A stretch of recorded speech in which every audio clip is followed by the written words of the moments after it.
بسم اللہ الرحمن الرحیم۔ انا للہ و انا الیہ راجعون۔ ہم سب ایک ایسی شخصیت کو یاد کرنے کے لیے جمع ہوئے ہیں جن کا نام صرف ایک نام نہیں بلکہ خدمت، خلوص اور انسانیت کی ایک روشن مثال تھے۔ حاجی محمد عسکری، ان کا اچانک انتقال تمام سعودی عرب میں دل کا دورہ پڑنے کے باعث ہوا۔ یہ خبر نہ صرف ان کے اہل خانہ کے لیے بلکہ ہم سب کے لیے ایک گہرے صدمہ تھی۔ حاجی محمد عسکری ان لوگوں میں سے تھے جو صرف اپنی زندگی نہیں جیتے بلکہ دوسروں کے لیے جیتے تھے۔ وہ غریبوں کے دکھ درد کو اپنا درد سمجھتے تھے اور ہمیشہ مدد کے لیے سب سے آگے کھڑے نظر آتے تھے۔ پردیس میں رہنے والے ہم سب جانتے ہیں یہاں ایک سچے ساتھی اور ایک رہنما کی کتنی اہمیت ہوتی ہے۔ حاجی محمد عسکری وہی سہارا تھے۔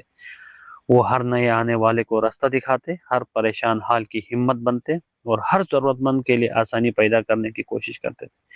خاص طور پر بلدستان سے تعلق رکھنے والے نوجوانوں کے لیے وہ صرف ایک دوست نہیں بلکہ ایک سرپرست اور ایک رہنما کی امید تھے۔ وہ انہیں نہ صرف روزگار کے مواقع میں رہنمائی دیتے بلکہ زندگی کے ہر مشکل مرحلے میں ان کا ساتھ دیتے تھے۔ ان کی یہی خوبیاں تھیں کہ جنہوں نے انہیں سب کے دلوں میں ایک خاص مقام دیا اور آج ابھی ان کی یاد میں ہر آنکھ نم اور ہر دل کو غمگین کر دیتی ہے۔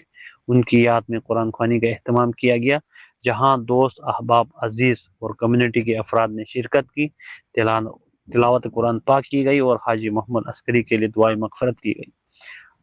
آج اگر وہ ہم میں موجود نہیں تو ان کی نیکیاں، ان کی مسکراہٹ اور ان کی خدمات ہمیشہ ہمارے درمیان زندہ رہیں گی۔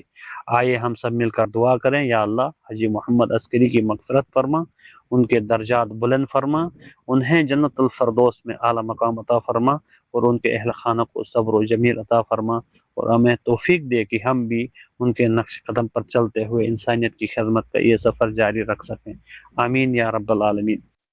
اسی کے ساتھ اسماعیل انتظار، جی بی ٹرو نیوز، سعودی عرب، دمام سے اجازت دیجیے۔ السلام علیکم ورحمۃ اللہ وبرکاتہ۔